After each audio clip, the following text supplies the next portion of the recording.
반갑습니다. 나무아카데미입니다.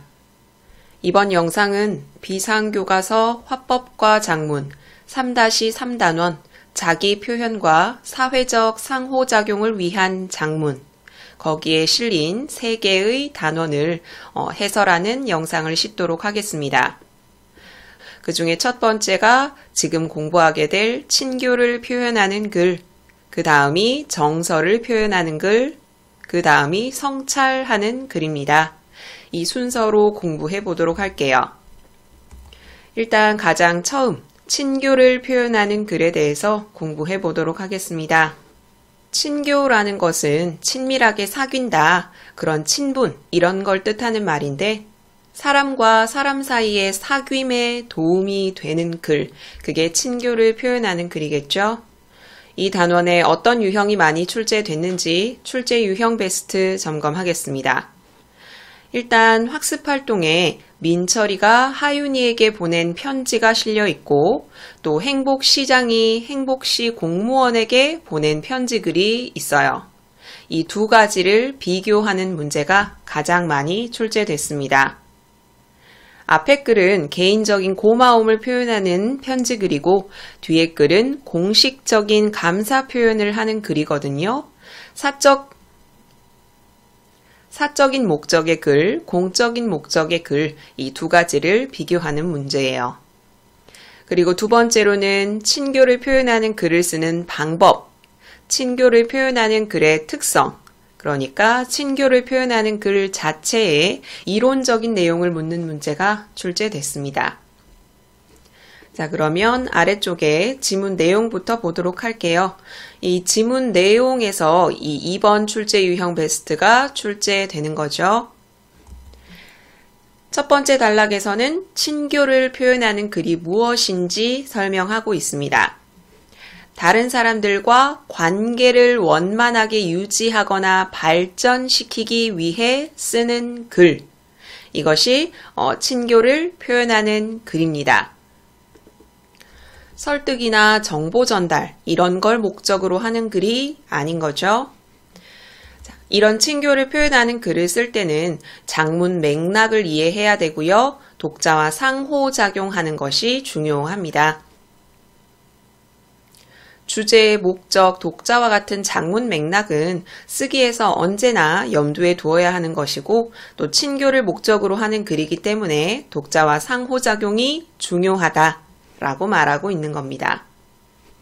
아래쪽에 두 개로 나누어서 살펴보고 있는데 첫 번째는 장문 맥락과 친교를 표현하는 글, 이 두 개를 연결지어서 공부하게 될 거고요. 그 아래쪽에는 독자와의 상호작용, 이것에 초점을 맞춰서 친교를 표현하는 글을 공부해 봅시다. 하나는 장문 맥락, 하나는 독자와의 상호작용입니다. 자, 첫 번째 장문 맥락입니다. 장문 맥락은 글의 주제나 목적이나 독자나 매체와 같은 글쓰기 상황을 둘러싼 그 주변 상황들을 이야기하죠.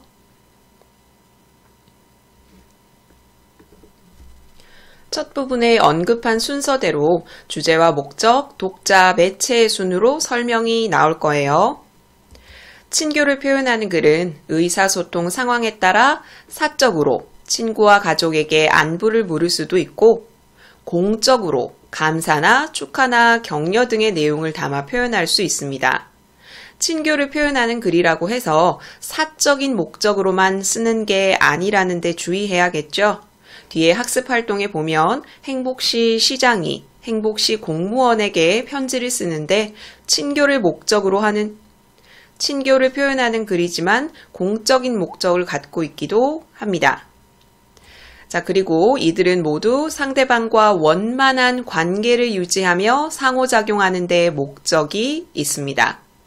그렇기 때문에 친교를 표현하는 글을 쓸 때는 이런 목적, 주제, 이것들을 효과적으로 전달하기 위해서 독자를 존중하고 배려하면서 글을 써야 돼요. 그리고 독자가 누군지에 따라서 내용과 표현 방법도 달라지게 되겠죠. 그래서 독자를 고려해서 표현해야 합니다. 지금 여기까지 주제, 목적, 독자를 다 설명하고 있거든요. 친교를 표현하는 글을 쓸 때는 독자를 존중하고 배려해야 되고요. 또 독자를 고려해서 표현해야 됩니다. 이거를 예를 들어서 한 번 더 설명하고 있습니다.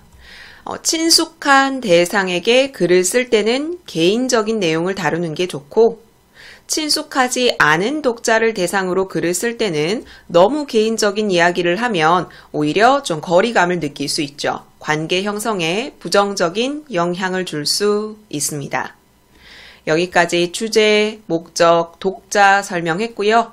이제 마지막 매체 남았죠? 독자와의 효과적인 상호작용을 위해서는 적절한 매체를 선정하는 게 좋습니다. 옛날에 활용할 수 있는 매체는 주로 편지, 인쇄 매체였죠. 그런데 요즘은 매체가 발달해서 전자우편, 문자메시지, 누리소통망 이렇게 다양한 매체를 이용할 수 있게 됐습니다. 인쇄 매체를 이용할 땐 문자 언어를 주로 사용했지만 요즘은 영상을 보낼 수도 있고 음악이나 사진을 첨부할 수 있고 이런 게 가능해졌죠. 그래서 어떻게 해라? 매체를 적절하게 활용해라 라는 거죠. 여기까지 장문 맥락에 초점을 둬서 친교를 표현하는 글을 살펴봤는데 장문 맥락, 주제, 목적, 독자, 매체 이것들을 고려해서 친교를 표현하는 글을 쓰세요 라고 말하고 있죠. 자, 그럼 아래쪽에 독자와의 상호작용에 초점을 둬서 공부해 봅시다. 두 가지로 나누어서 설명을 하고 있는데 개인적 의사소통 상황에서 친교를 표현할 땐 어떻게 해야 하는지, 두 번째 문단에선 사회적 의사소통 상황일 때 친교를 표현하는 글을 어떻게 전달해야 하는지 설명하고 있습니다. 자, 그러면 개인적 의사소통 상황부터 보도록 할게요. 가족, 친구, 선생님 이렇게 다른 사람에게 사연을 전하는 편지, 이거를 개인적 의사소통 상황에서 보내는 친교를 표현하는 글의 대표적인 예라고 할 수 있죠. 자, 일단 개인적 의사소통 상황은 필자와 독자가 친숙한 관계입니다. 그렇기 때문에 필자는 사연을 전달하는 과정에서 개인의 감정과 정보를 드러낼 수 있겠죠. 친숙한 사이니까요. 또 진솔하면서도 구체적으로 의사소통할 수 있습니다. 자, 이게 개인적 의사소통 상황에서 친교를 표현하는 글의 특징입니다. 친숙한 관계라서 개인의 감정과 정보를 드러낼 수 있고 또 구체적이고 진솔하게 의사소통할 수 있습니다. 자, 그럼 두 번째, 사회적 의사소통 상황을 보도록 할게요. 공적으로 친교를 표현하는 글, 이것은 필자와 독자가 공식적인 관계인 경우가 많죠. 그래서 개인적인 수준에서 친교를 표현하는 글이 아니라 개인적인 수준에서 친교를 표현하지 않고 관습화된 어휘, 정중하고 격식 있는 표현을 주로 사용합니다. 또 다수의 독자를 상대로 의사소통이 이루어지는 경우가 많고요. 친숙하지 않은 독자에게도 자기 의사를 표현해야 됩니다. 그러니까 정중한 표현을 사용하게 되겠죠. 지금 살펴본 이 두 개의 문단은 뒤에 학습 활동에서 공부하게 될 개인적 의사소통 상황, 사회적 의사소통 상황의 특징에 해당하겠죠. 학습 활동에 보면 민철이가 하윤이에게 보낸 이 편지는 개인적 의사소통 상황이고 행복시 시장이 행복시 공무원에게 전달하는 이 편지글은 사회적 의사소통 상황입니다. 자, 그럼 학습 활동에 제시된 글들 보도록 할게요. 이 글들은 여러분이 먼저 읽어보셨죠? 가의 의사소통 상황과 나의 의사소통 상황의 공통점이라고 한다면 둘 다 고마움을 전달하기 위해서 글을 썼다라고 볼 수 있겠죠. 그 중에 가는 어떻게 전달하고 있는지 살펴봅시다. 하윤에게, 하윤아 그동안 잘 지냈어? 하윤과 민철은 이미 알고 있는 친숙한 사이이기 때문에 격식을 갖추어서 존댓말을 사용하고 있지 않죠. 방학이 시작된 게 얼마 전인데 개학이 가까워 온다. 날씨가 더워서 어떻게 지냈는지 걱정이다. 날씨와 안부를 묻는 건 편지글의 앞부분에 나오는 형식이죠. 며칠 전에 책상을 정리하다가 학기 초에 모둠이 발표했던 탐구 보고서를 발견했어. 이걸 보고 하윤을 떠올리게 된 거죠. 지역의 대기오염 실태를 조사해서 발표했던 건데 너도 기억나지? 그때 탐구 계획과 수행이 잘 되었다며 선생님께 칭찬도 받았잖아. 하윤이와 같이 모둠으로 활동했던 이 조사가 성공적으로 끝났던 것 같죠? 사실 탐구 계획을 세울 때 모둠원들 모두 너무 어려운 과제라고 포기하려고 했는데 네가 모둠 대표로서 우리를 잘 이끌어줬어. 그리고 보고서를 작성할 때도 우리를 격려하면서 이끌어준 덕분에 좋은 결과가 나온 것 같아. 하윤이가 이 모둠의 대표로서 민철이를 포함한 모둠원들을 잘 이끌어준 것 같죠? 그것에 대한 고마움을 전달하고 싶었던 겁니다. 방학이 끝나면 두 번째 발표 과제가 있지만 네가 우리 모둠의 대표이고 우리도 첫 번째 과제를 수행한 경험이 있으니 잘 해낼 수 있을 것 같아. 쑥스럽지만 여러 가지로 고맙다는 말을 전하려고 이렇게 편지를 보내. 그리고 건강 주의하라고 얘기하면서 마무리하고 있습니다. 민철이는 학기 중에 하윤이가 모둠의 대표로서 자기들을 잘 이끌어 주었던 것, 그것에 대한 고마움을 전달하기 위해서 이 글을 쓰고 있습니다. 자, 그러면 가글을 장문 맥락에 비추어서 한 번 더 점검해 봅시다. 위쪽에서 공부할 때 장문 맥락을 4가지로 나눠 살펴봤었죠. 주제, 목적, 독자, 매체. 그럼 가글의 주제는 탐구 보고서를 작성하면서 느꼈던 고마운 감정을 친구에게 전하는 게 주제겠죠. 목적은 고마움 표현일 거고요. 독자는 친구 하윤이 친숙한 관계입니다. 그리고 매체는 인쇄 매체, 편지를 통해서 전달하고 있죠.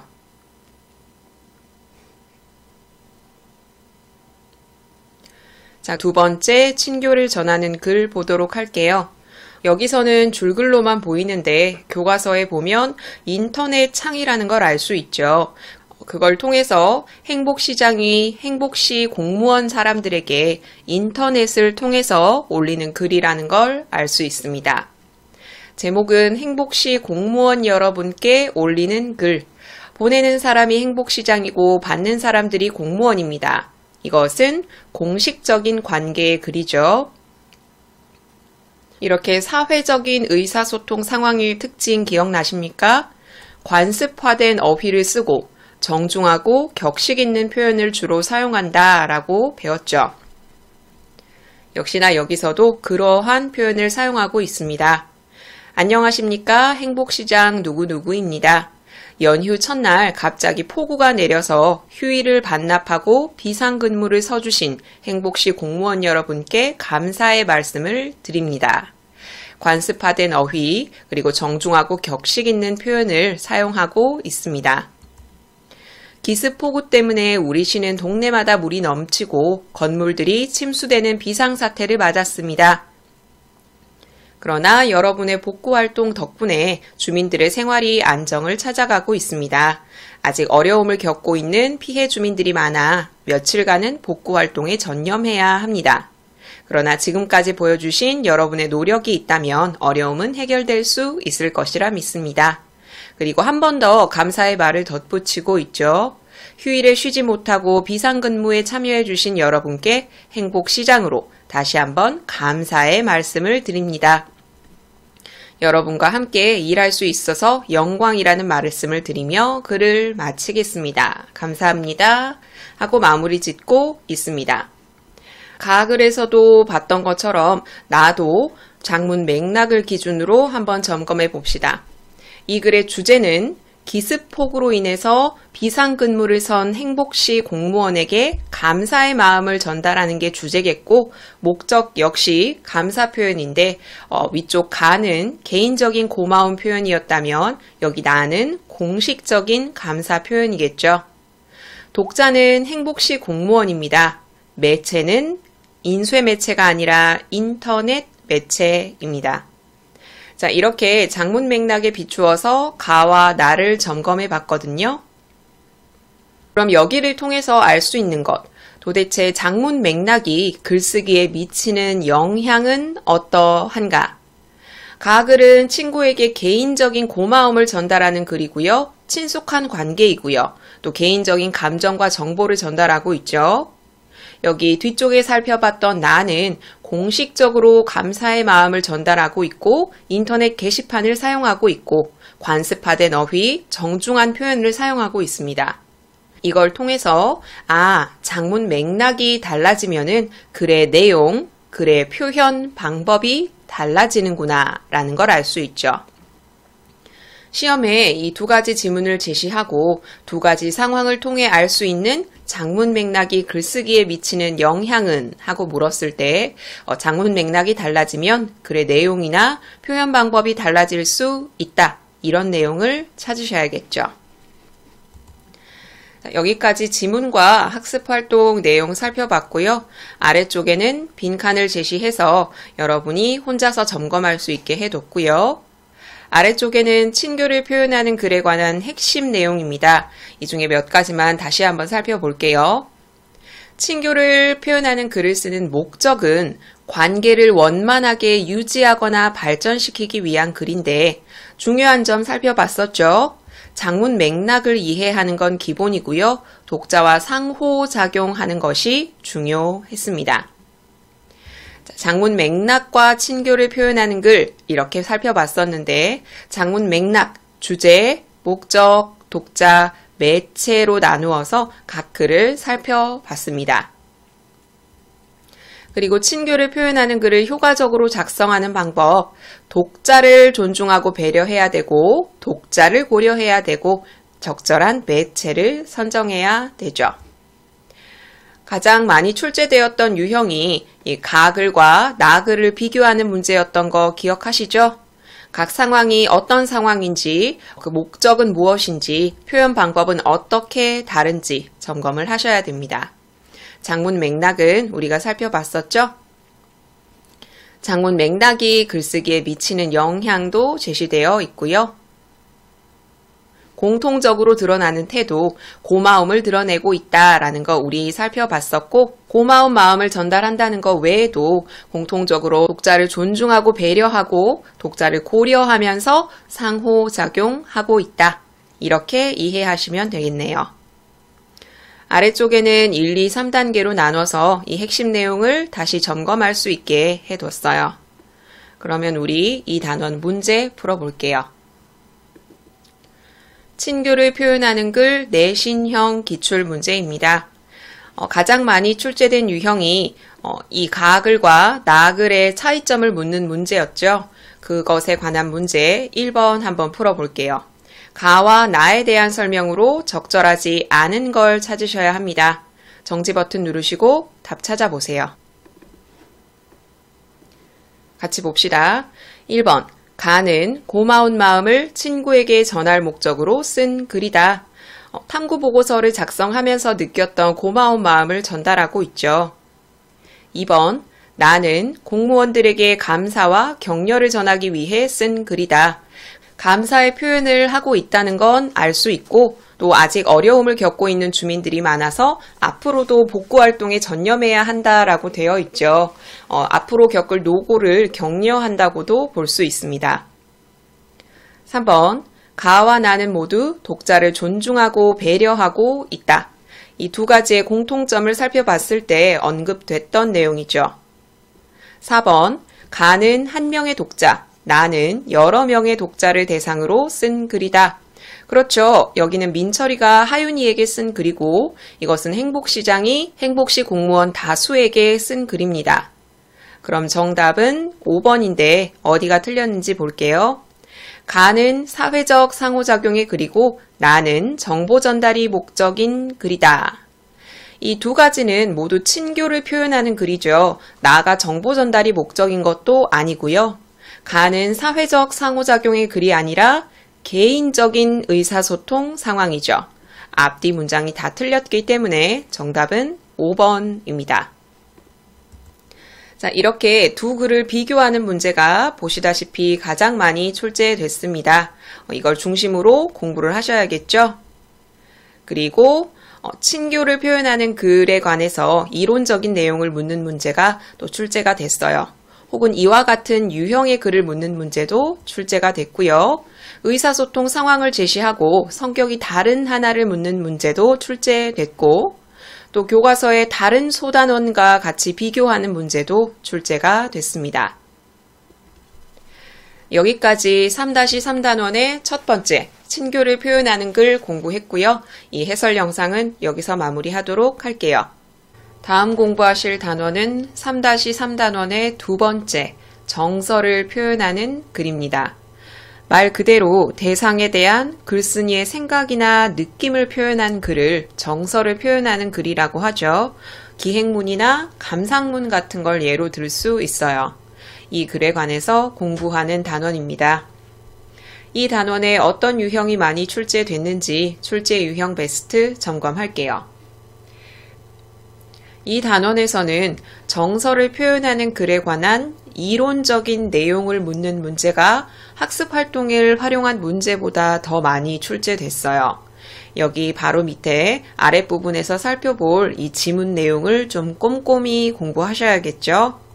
정서를 표현하는 글을 쓰는 방법, 정서를 표현하는 글의 특성, 이런 것들을 묻는 문제가 가장 많이 출제됐습니다. 그리고 학습활동에 기행문 하나가 실려 있죠. 동해안을 여행한 기록입니다. 그 기행문을 활용해서 견문과 정서를 구분하는 문제가 많이 출제가 됐어요. 자, 그러면 이 단원 정서를 표현하는 글의 이론적인 내용 먼저 공부해 봅시다. 글은 무엇이든 담을 수 있는 그릇처럼 여러 가지 내용을 담아서 표현할 수 있죠. 우리는 앞에서 정보를 전달하는 글도 배웠고요. 설득을 목적으로 하는 주장을 내세우는 글도 배웠습니다. 어떤 대상에 대한 필자의 생각이나 느낌을 표현할 수도 있죠. 우리는 여기에 관해서 배우게 될 거예요. 자, 이런 글을 정서를 표현하는 글이라고 하는데, 이런 글을 쓸 때는 필자의 정서를 진솔하고 구체적으로 드러내는 게 중요하다고 말하고 있습니다. 아래쪽에 두 가지로 나누어서 살펴보고 있습니다. 대상에 대한 정서를 표현하는 글의 특징을 살펴볼 거고요. 그리고 정서를 표현하는 글을 기행문과 감상문으로 나눠서 살펴볼 겁니다. 그리고 아래쪽에는 정서를 표현하는 글을 쓰는 과정을 살펴보게 될 거예요. 이렇게 두 가지로 나누어서 첫 번째 정서를 표현하는 글의 특징부터 보도록 합시다. 일단 정서에 대해서 설명을 하고 있어요. 우리가 일상생활에서 겪는 경험은 기쁨, 슬픔, 안타까움과 같은 다양한 정서를 불러일으키죠. 예를 들어 설명하고 있습니다. 다른 사람을 위해 자기 재능을 기부했을 때 기쁨을 느끼고, 또 이별을 다룬 영화를 감상하고 슬픔과 안타까움을 느끼죠. 자, 이렇게 우리가 많은 정서를 느끼게 된다. 우리는 이런 정서를 기록하고 공유하기 위해서 정서를 표현하는 글을 쓰는 겁니다. 사람들은 여러 정서를 가지고 있고 그것을 기록하고 공유하기 위해서 이런 글을 쓰는구나. 이 글이 정서를 표현하는 글이구나. 여기서 개인의 정서를 표현했다고 해서 그냥 기록만이 목적이 아니라 그것을 공유하는 데도 목적이 있다는 거, 이 내용도 주의 깊게 보시기 바랍니다. 정서를 표현하는 글을 두 가지로 나누어서 설명하고 있습니다. 우리는 일단 기행문을 먼저 보고요.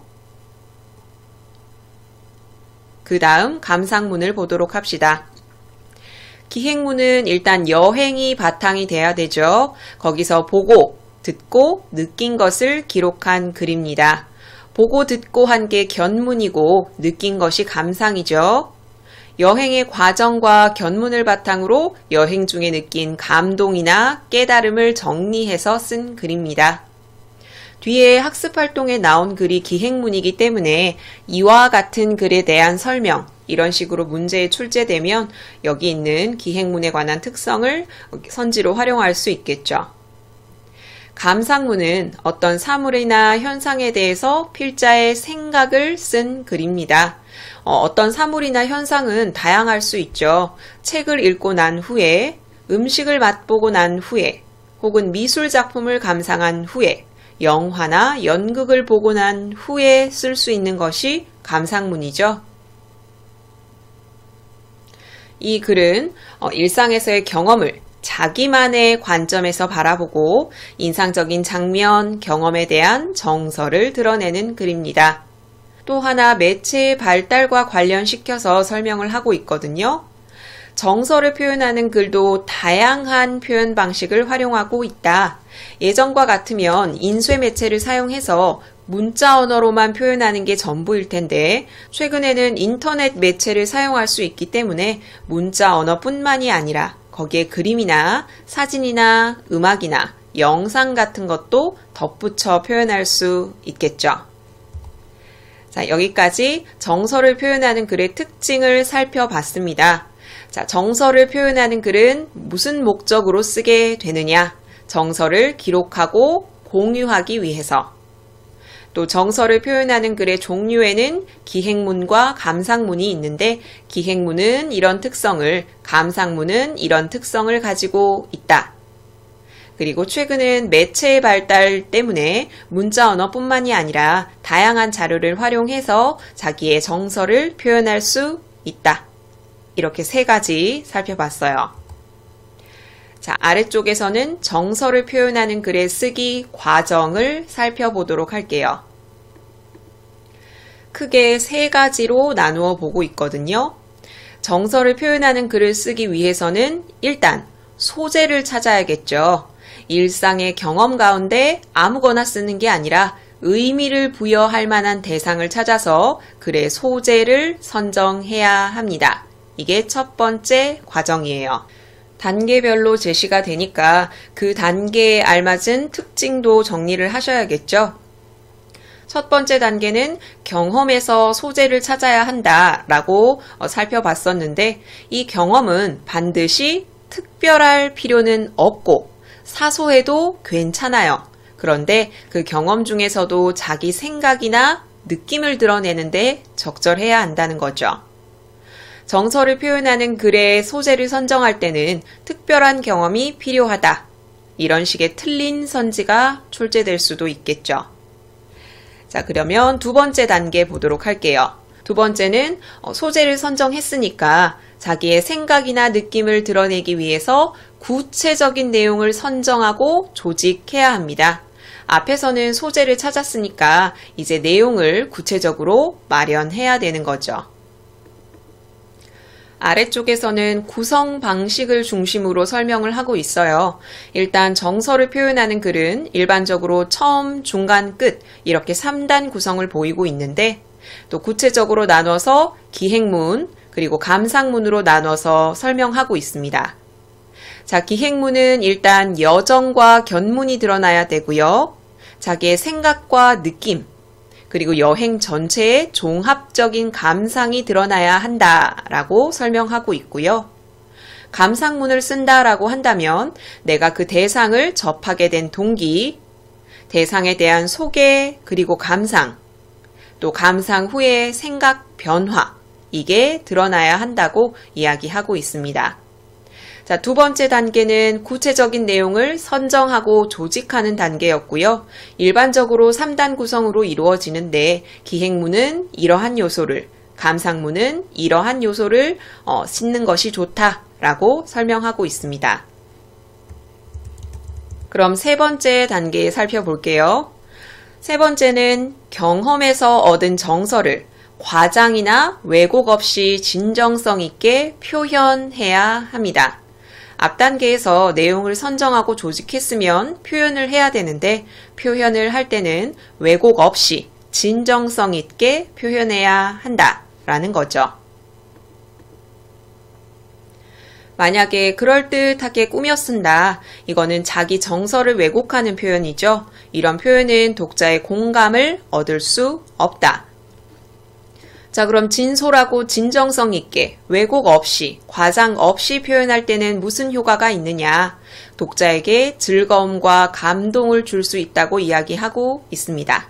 즐거움과 감동. 또 자기 생각이나 느낌을 구체적으로 표현하는 것도 중요합니다.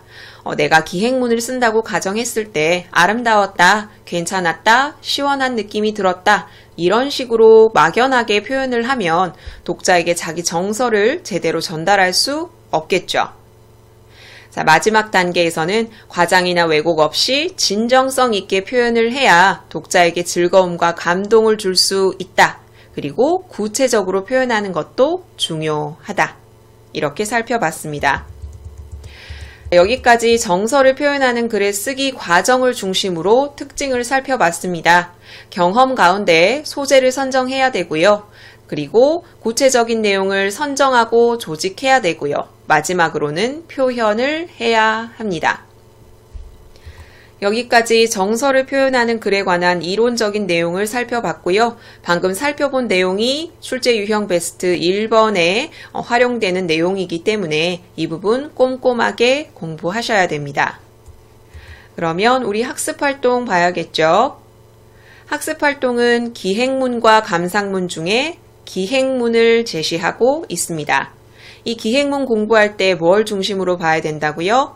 견문과 정서를 구분하는 문제가 출제됐기 때문에 무엇이 보고 들은 것이고 무엇이 글쓴이의 정서인지 구분하셔야 돼요.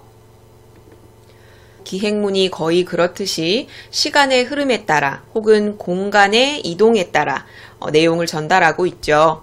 이렇게 시간의 흐름에 따라 내용을 전달하는 건 비단 정서를 표현하는 글에 국한되는 특징은 아니죠. 정보 전달하는 글을 쓸 때도 시간의 흐름에 따라 내용을 조직할 수 있어요. 이 말을 왜 하냐면 이 글과 다른 단원에서 제시된 설명하는 글을 같이 제시하고 두 개를 비교하는 문제도 출제가 됐거든요. 이 글은 여행 첫째 날과 여행 둘째 날로 나누어서 이야기를 하고 있고요. 여정과 견문, 감상 이걸 중심으로 보도록 합시다. 여행 첫째 날에서 글쓴이가 간 곳은 장소가 두 군데예요. 하나는 추암이고 아래쪽에 묵호항이 나오죠. 이렇게 전체적으로 공간을 나누어 놓고 정리해 가시면서 공부하는 게 좋아요. 동해시에서 떠나 7번 국도를 따라 낙산사까지 올라가는 동해안 여행. 전체적으로 어디를 훑었는지 간략하게 제시하고 있죠. 자, 매우 기다렸던 여행이었다. 한계령이나 진부령을 넘어 낙산에서 동해로 내려와도 되지만 거꾸로 올라가는 여행을 택했어요. 그 이유는 7번 국도 때문이라고 말하고 있습니다. 왜냐하면 7번 국도를 따라가는 동안은 오른쪽으로 바다를 끼고 올라갈 수 있어서 그래서 위쪽에서 내려오는 것이 아니라 아래쪽에서 올라가는 여행을 하게 됐다고 밝히고 있어요. 동해시는 생각보다 조용했다. 낮은 건물과 넓은 도로가 조용한 느낌을 들었다. 바로 묵호항으로 가려고 했어요. 그런데 중간에 일정을 바꿔서 추암 해수욕장과 촛대바위를 보고 가기로 했다. 그래서 추암이 먼저 나오고 뒤에 묵호항이 나오게 됩니다. 자, 이렇게 중간에 계획을 바꾼 것에 대해서 잠깐 언급을 하고 있죠. 시간은 충분했어요. 여행은 꼼꼼히 계획을 세우고 떠나는 것도 좋지만 발길 닿는 대로 다니는 것이 더 좋다. 이런 글쓴이의 취향이 드러난 게 바로 앞부분이죠. 묵호항으로 가려다가 그냥 추암해수욕장과 촛대바위를 보고 가기로 했다는 것. 발길 닿는 대로 다니는 것을 선호한다는 것. 자, 출발하는 날, 도착하는 날만 정해놓고 보고 싶은 곳을 찾아가서 머물고 싶은 만큼 머물 수 있는 것. 이것도 여행의 기쁨이다. 자, 첫 번째 여정 추암입니다. 견문과 정서 구분하는 문제 많이 출제됐었죠. 자, 추암은 해수욕장보다는 어촌에 가까웠습니다. 그만큼 정겹고 푸근한 느낌. 자, 이것은 글쓴이의 정서에 해당합니다.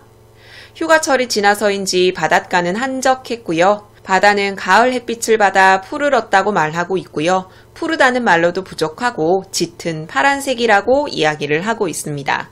이 뒷부분에 자기가 본 바다의 모습을 설명하는 부분은 바로 글쓴이가 본 것이겠죠. 견문 중에 견에 해당합니다. 자, 노란색은 글쓴이의 정서고 초록색은 글쓴이의 견문입니다. 그 다음 묵호항으로 가게 됩니다.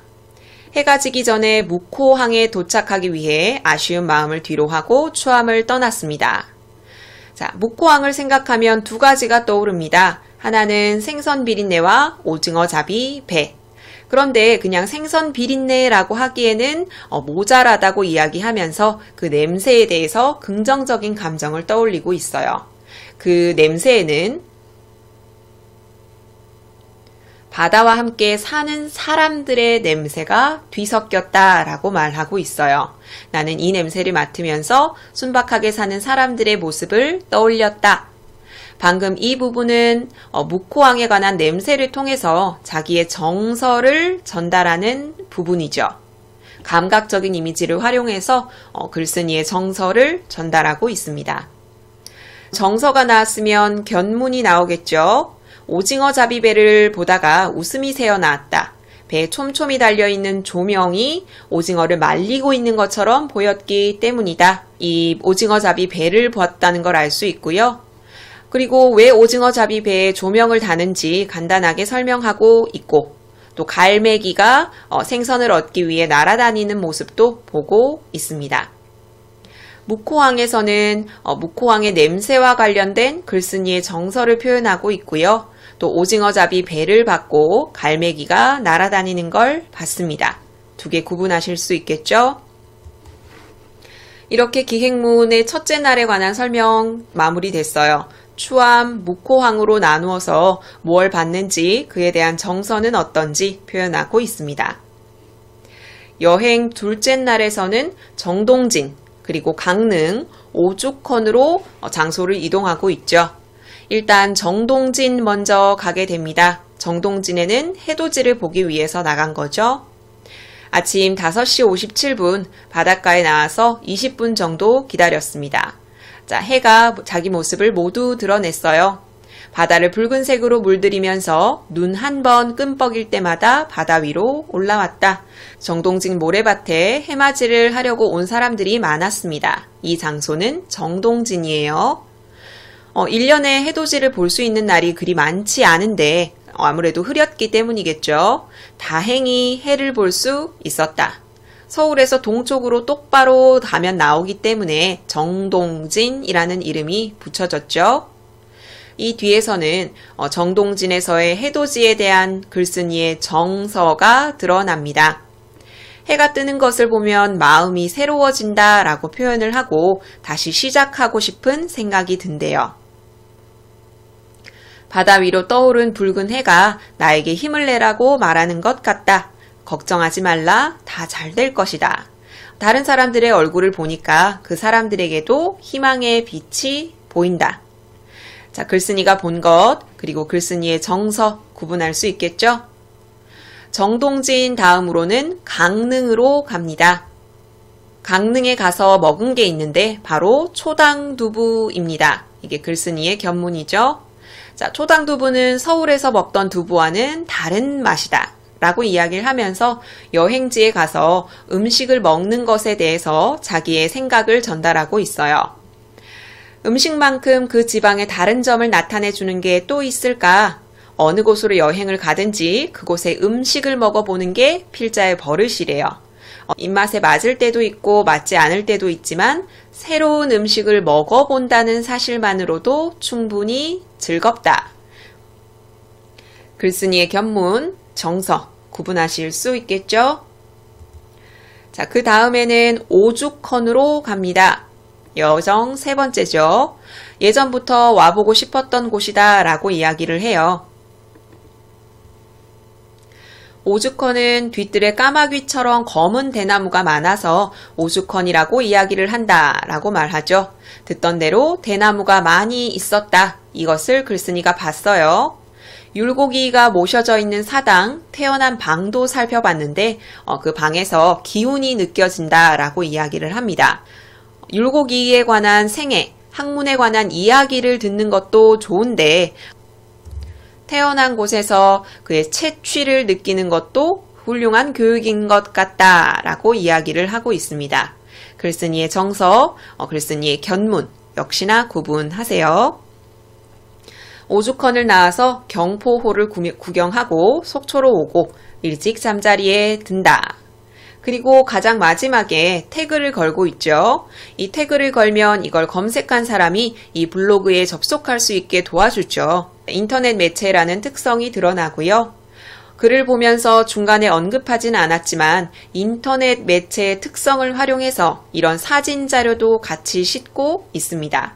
학습활동에서는 여기 글쓴이의 정서 중에 생동감 있게 느껴진 부분을 찾아서 한번 써봐라 라는 내용이 있는데 특히 해가 뜨는 부분에서 자기의 정서를 자세히 생동감 있게 전달하고 있다고 볼 수 있죠. 자기 생각을 과장하지 않고 왜곡하지 않고 진솔하게 구체적으로 표현한 부분이라고 평가할 수 있습니다. 그러면 이런 정서를 표현하는 글을 쓰고 읽는 것, 이것은 어떤 의미를 가질까?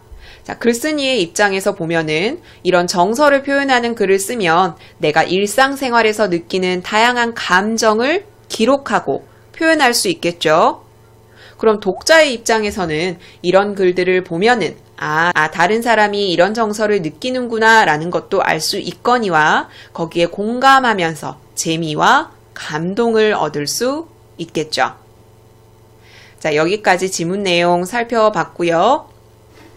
뒤쪽에는 방금 살펴봤던 걸 빈칸으로 제시해서 여러분이 스스로 공부할 수 있게 제시해 뒀고요. 그 아래쪽에는 핵심 내용을 이렇게 싣고 있고 이 핵심 내용에 관해서도 단계를 나누어서 빈칸으로 제시했어요. 여러분이 암기하시고 스스로 공부하실 수 있겠죠. 그럼 2단원 문제 풀어볼게요. 정서를 표현하는 글 내신형 기출 문제입니다. 가장 많이 출제된 유형이 정서를 표현하는 글에 관한 이론적인 내용을 묻는 문제가 많이 출제됐댔죠. 아예 아무런 지문이 없이 이렇게 정서를 표현하는 글에 관해서 묻기도 하고요. 이렇게 학습활동에 제시된 기행문을 제시하고 윗글에 대한 설명, 윗글과 관련된 요소, 기행문이 될 수도 있고 정서를 표현하는 글에 관한 문제가 될 수도 있겠죠. 그 중에 우리는 1번 풀어봅시다. 정서를 표현하는 글에 대한 설명으로 가장 적절한 걸 찾으셔야 됩니다. 정지 버튼 누르시고 답 찾아보세요. 같이 봅시다. 1번, 주제가 분명한 글을 읽고 자신의 관점을 정리하는 글이다. 정서를 표현하는 글이 아니라 비평하는 글에 관한 설명이죠. 2번, 독자와의 새로운 사회적 관계 형성을 목적으로 하는 글이다. 사회적 관계, 친교 이런 걸 형성하는 글은 친교를 표현하는 글이죠. 3번, 독자에게 정보 전달을 통해 인간관계를 원만히 유지하기 위해 쓰는 글이다. 정보를 전달한다 라는 건 정보를 전달하는 글에 관한 설명이고요. 인간관계를 원만히 유지한다 라는 건 친교를 표현하는 글과 관련된 설명이죠. 정보를 전달해서 인간관계를 원만히 한다, 이것은 연결관계도 어색합니다. 정서를 표현하는 글에 관한 설명도 아니죠. 4번, 관련 자료를 수집하여 관점에 따라 주장이 명료하게 드러나도록 쓴 글이다. 이거는 주장하는 글과 관계된 설명이죠. 정답은 5번이거든요. 어떤 대상이나 경험에서 얻은 필자의 생각, 필자의 느낌을 가감없이 진정성 있게 표현하는 글이다. 이게 바로 정서를 표현하는 글이죠. 그래서 1번의 정답은 5번입니다. 이렇게 1번 풀어봤고요. 이렇게 정서를 표현하는 글 혹은 기행문에 관해서 묻는 문제, 그리고 이렇게 이론적인 내용을 제시하고 빈칸을 뚫어서 묻는 문제도 있고요. 아래쪽에 보면은 여기 학습활동에 대해서 견문과 정서를 구분하는 문제, 출제 유형 베스트에서 점검해 봤었죠. 그 외에도 다른 지문과 비교하는 문제가 출제되기도 했습니다. 그러면 3-3단원의 두 번째, 정서를 표현하는 글에 관한 해설 영상은 여기서 마무리할게요. 다음 공부하실 단원은 3-3단원의 세 번째, 성찰하는 글입니다. 말 그대로 자기 삶을 되돌아보고 삶의 새로운 의미를 발견할 수 있는 글, 그 글에 관해서 공부하시게 될 거예요. 이 단원에 어떤 유형이 많이 출제됐는지 출제 유형 베스트 점검하겠습니다. 학습 활동에 실린 수필에 관한 문제가 거의 출제가 됐어요. 이 단원 학습 활동에는 아날로그식 삶에 대한 수필이 하나 실려 있죠.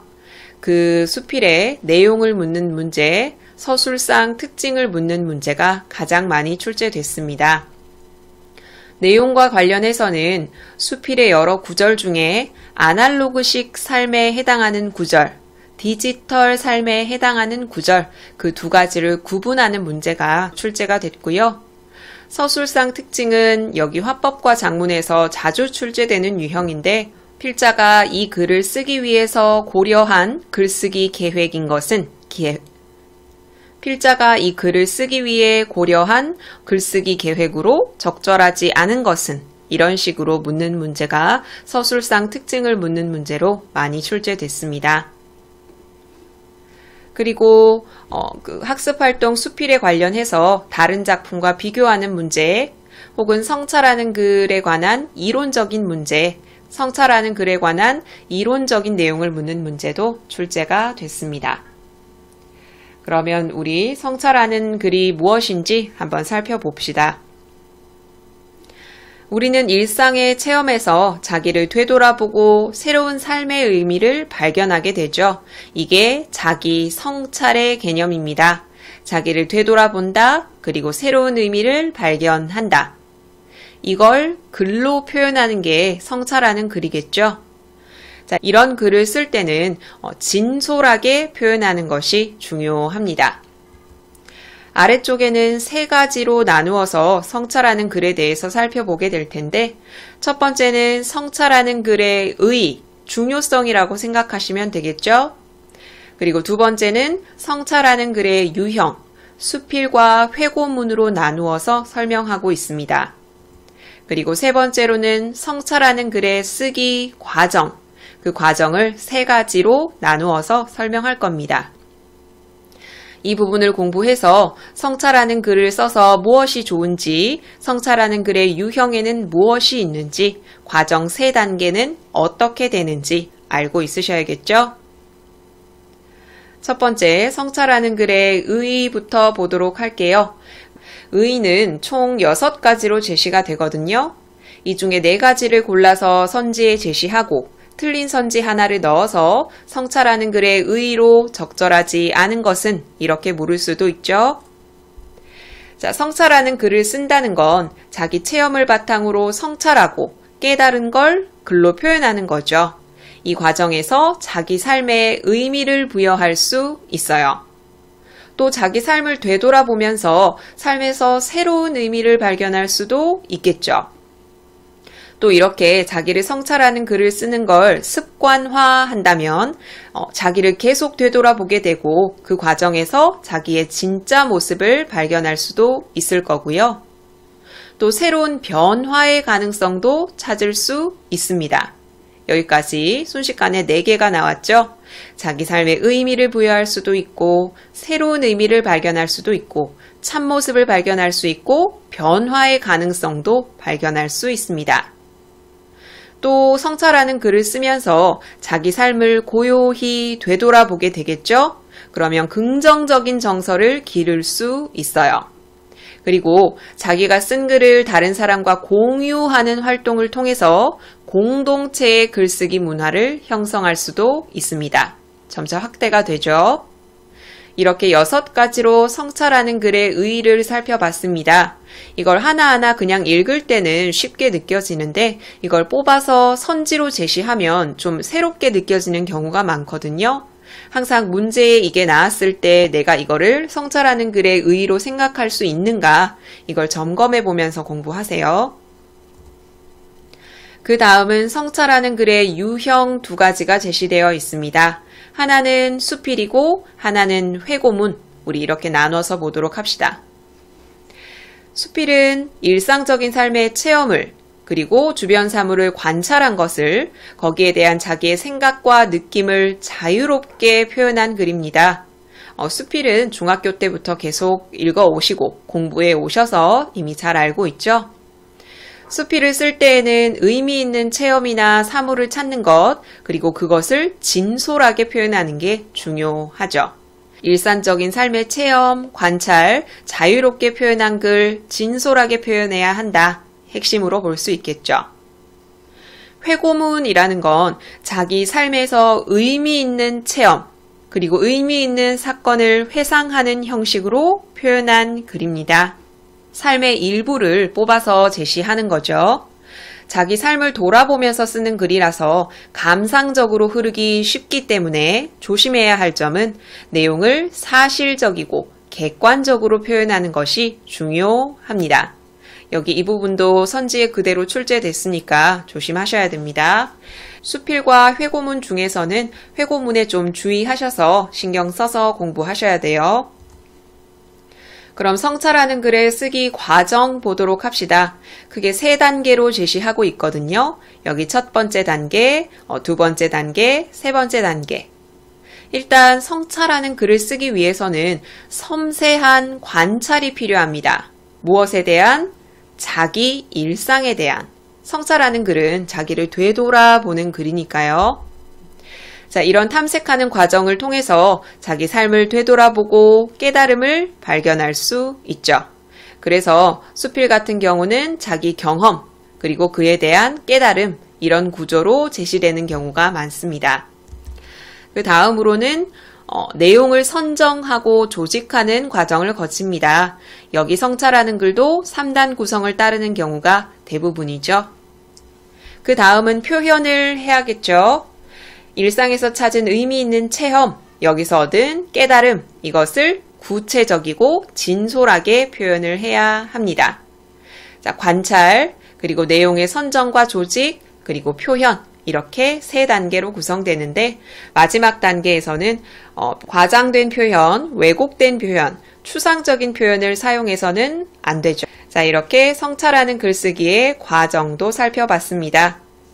첫 번째는 성찰하는 글을 쓰는 의 6가지, 성찰하는 글을 쓰는 유형, 수필과 회고문으로 나누어서 살펴봤고요. 성찰하는 글의 쓰기 과정, 관찰, 내용의 선정과 조직, 표현, 이 3가지 꼼꼼히 공부하세요. 뒤에 수필 작품이 하나 나오죠. 아날로그식 삶의 가치에 대해서 글쓴이의 생각을 표현한 수필입니다. 아날로그식 삶에 해당하는 구절, 그와 반대되는 구절, 이걸 구분하는 문제가 내용 확인 문제에 많이 출제됐고 그 이외에는 서술상 특징이 많이 출제됐어요. 살펴보도록 합시다. 첫 번째 문단에서는 자기의 과거 삶에 대해서 이야기를 하고 있습니다. 40대 중반까지 나, 이 글의 글쓴이이자 이 글의 주인공이죠. 수필이라는 거 잊지 마시고요. 중학교 때부터 계속 살펴왔던 수필의 특성에 관해서 물을 수도 있으니까 형식이 없고 자유롭다, 자아 성찰적인 글이다, 주변의 경험, 그 모든 것이 다 소재가 될 수 있다. 이런 식의 수필의 기본적인 특성은 숙지하시는 게 좋습니다. 자, 글쓴이는 자동차라는 물건 혹은 기계에 집착했다고 고백하고 있습니다. 그 수준을 넘어서 애지중지했다고까지 표현하고 있어요. 왜 그랬냐?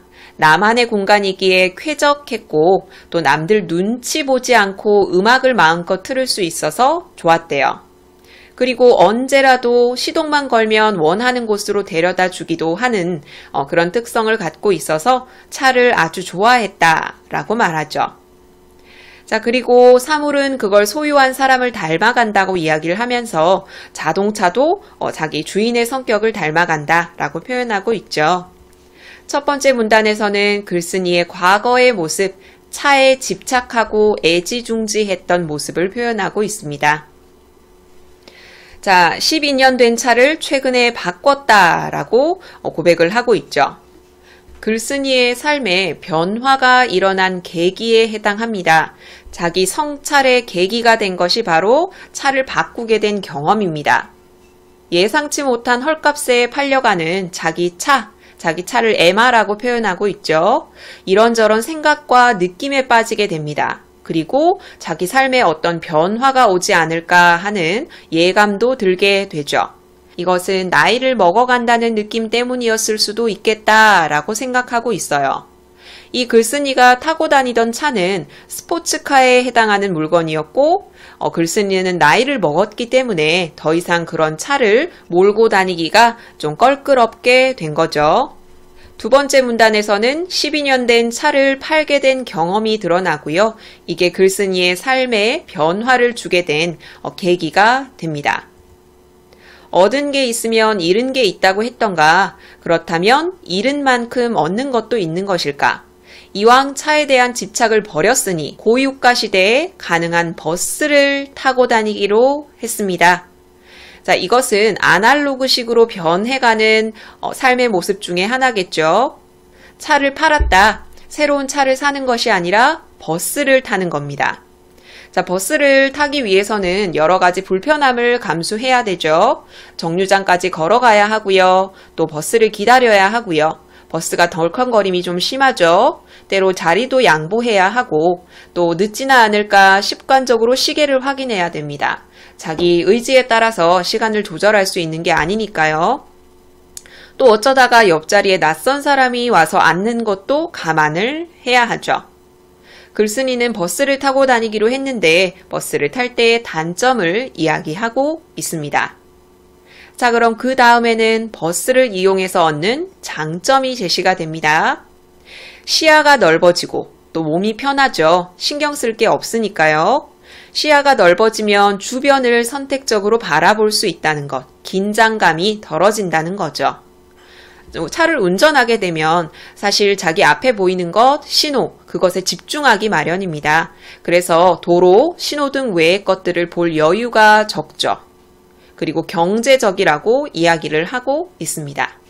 아까는 버스의 단점, 여기에서는 버스의 장점을 이야기하고 있습니다. 내친김에 어느 날부터 나는 걷기로 했다. 버스 안에서 차창을 통해 세상을 바라보는 것이 아니라 이제는 직접 몸을 움직여서 경험하고 싶기 때문이었습니다. 보는 삶에서 겪는 삶으로 바뀌는 거죠. 이를테면 디지털에서 아날로그로의 변환이 일어나고 있습니다. 이 글의 서술상의 특징을 묻는 문제에 대조적인 삶의 유형이 드러난다라고 하면 옳은 선지겠죠. 이 디지털식 삶 그리고 아날로그식 삶 이 두 개 구분하는 문제에 많이 출제됐다고 아까부터 말씀드리고 있어요. 이런 변화 또한 나이가 들어가는 증상이라면 할 말은 없다. 그것에 대해서 아무렇지 않다라고 이야기를 해요. 미식가라고 해도 한국인이라면 토속 된장과 묵은 김치로 입맛이 돌아오기 마련이다. 여기서 토속 된장과 묵은 김치는 무엇을 비유하는 거죠? 아날로그식 삶을 비유하는 표현이죠. 자, 걸어 다녀요. 그동안 무심히 보아 넘겼거나 알지 못했던 것들이 너무도 많다는 것을 느끼게 됐습니다. 자기 성찰을 하고 있는 거죠. 자, 여러 가지 여기저기 돌아다니면서 여러 가지 경험을 하게 됩니다. 이 뒷부분 구절은 중요합니다. 나는 본다, 그리고 겪다, 이것의 차이를 깨달았고 이 가속도에 오히려 거꾸로 움직이면서 그동안 잃어버렸거나 놓쳐버렸던 많은 것들을 몸을 통해 실감나게 받아들이게 되었다. 여기서 말하는 본다라는 것은 디지털식 삶의 방식을 이야기하는 거고 겪다라는 것은 아날로그식 삶의 방식에 해당하는 거죠. 오히려 이 글의 글쓴이는 본다에서 겪다로 넘어가면서 아날로그식 삶을 살고 있다라는 것이죠. 몸과 마음이 한결 가벼워졌어요. 편견 없이 세상을 볼 수 있게 되었다는 생각도 들게 되었죠. 자, 그리고 마지막으로 글쓴이는 또 한 가지 더 해보고 싶은 일이 생겼다고 말하고 있습니다. 아날로그식으로 사람을 만나보고 싶다. 개인적인 삶뿐만 아니라 다른 사람과의 의사소통에서도 아날로그식으로 돌아가고 싶다라는 소망을 드러내고 있습니다. 전화나 전자우편, 이것은 디지털 삶의 방식이죠. 이게 아닌 편지나 엽서로 오랜 친구에게 소식을 전하고 약속을 청하고 만나고 싶다는 거죠. 그러면 답장을 기다리는 재미도 있지 않을까라고 생각을 합니다. 그리고 이런 곳에서 만나기로 약속을 정하고 예전에 그곳에서 만났던 사람이라면 더욱 좋겠다라고 생각을 하죠. 오늘 밤은 좀 소원해진 사이가 있으면 그 친구에게 엽서라도 한 통 써야겠다라고 이야기하고 있습니다. 이 글은 차를 판 경험을 통해서 아날로그식 삶으로 돌아가는 이 글쓴이의 삶, 경험, 생각 이런 것들을 제시하는 수필입니다.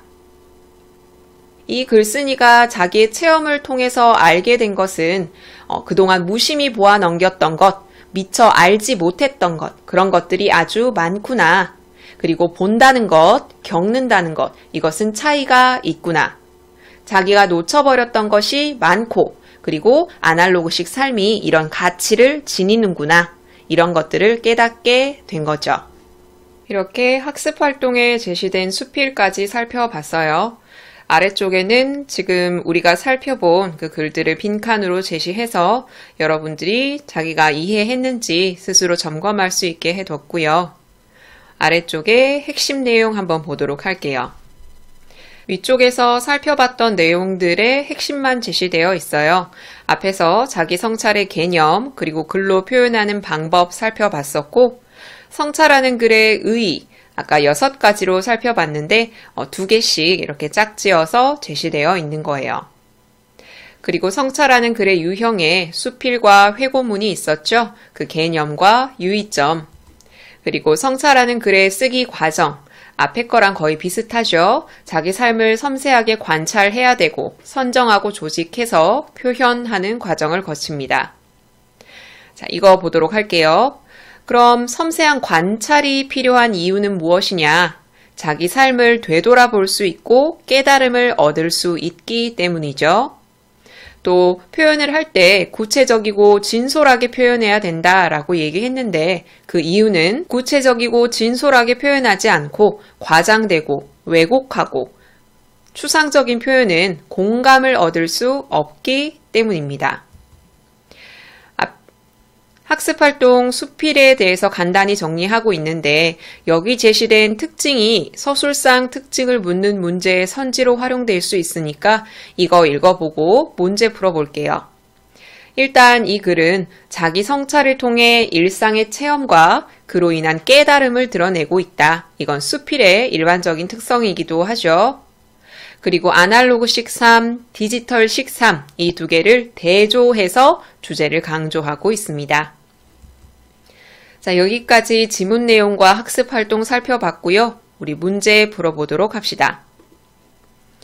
성찰하는 글 내신형 기출문제입니다. 학습 활동에 나온 이 수필을 제시하고 이것에 관해 묻는 문제가 가장 많이 출제됐었죠. 그 중에 1번 풀어보려고 합니다. 메모장에 문제를 옮겨뒀어요. 윗글에 대한 설명으로 적절하지 않은 걸 찾으셔야 합니다. 정지 버튼 누르시고 답 찾아보세요. 같이 봅시다. 1번. 일상에서 느낀 삶의 깨달음이 담겨 있다. 이와 같은 성찰하는 글은 일상의 삶에서 소재를 얻어서 그것에 관해 이야기하는 글이고요. 깨달음 역시 드러나 있죠. 2번. 일반적인, 보편적인 생각과는 다른 생각이 드러나 있다. 이 글의 글쓴이는 아날로그식 삶에 대한 글쓴이의 생각을 표현한 거죠. 그래서 일반적이고 보편적인 생각과는 다르다고 볼 수 있어요. 대부분 아날로그식에서 디지털식으로 넘어가지 디지털의 삶을 살다가 아날로그식으로 넘어가는 경우는 잘 없으니까요. 3번. 내면의 깊은 사유를 통해 얻은 통찰력을 보이고 있다. 이와 같은 성찰하는 글, 그리고 이 글, 모두 자기의 삶에 대해서, 삶의 의미에 대해서 깊이 생각해 보고, 그로 인해 얻은 통찰력을 드러내고 있죠. 4번, 시간적 순서에 따라 순차적으로 현상을 분석하고 있다. 여기 이 글은 40대 중반까지 이랬고 40대 후반에는 이렇고 그 이후에 차를 팔고 버스를 타고 걸었다라고 시간의 흐름에 따라 이야기하고 있긴 한데 현상을 분석하고 있지 않습니다. 그래서 1번의 답은 4번이에요. 앞에는 맞지만 뒤에가 틀렸죠. 5번, 개인적인 경험에서 얻은 삶의 의미를 담담하게 그려내고 있다. 개인적인 경험에서 얻은 깨달음, 그리고 의미를 담담하게 표현하고 있다고 볼 수 있죠. 그래서 1번의 답은 4번입니다. 여기까지 문제 풀어봤고요. 이렇게 각 구절의 기호를 매기고 그 의미를 묻는 문제도 출제됐고 서술상의 특징을 묻는 문제는 이런 유형으로 많이 출제된다 말씀드렸죠. 글쓰기 계획을 세웠는데 그 내용으로 적절한 것 혹은 적절하지 않은 것 내용 확인 문제는 기본으로 출제가 되고요. 그리고 아래쪽에도 다음 중 성격이 이질적인 것, 이것은 아날로그와 디지털을 구분하는 문제입니다. 이 유형도 같은 유형이죠. 그 이외에 다른 작품과 비교하는 문제도 있고요. 서술형 문제도 뒤에 제시해 뒀습니다. 그러면 3-3단원의 세 번째 성찰하는 글 해설 영상도 마무리하겠고요. 3-3단원 자기 표현과 사회적 상호작용을 위한 작문 이 전체 해설 영상도 마무리하도록 할게요. 이 모든 자료는 나무 아카데미 홈페이지에서 이용하실 수 있습니다. 구독 버튼 누르시면 나무 아카데미에서 제공하는 양질의 자료들 제공받으실 수 있습니다.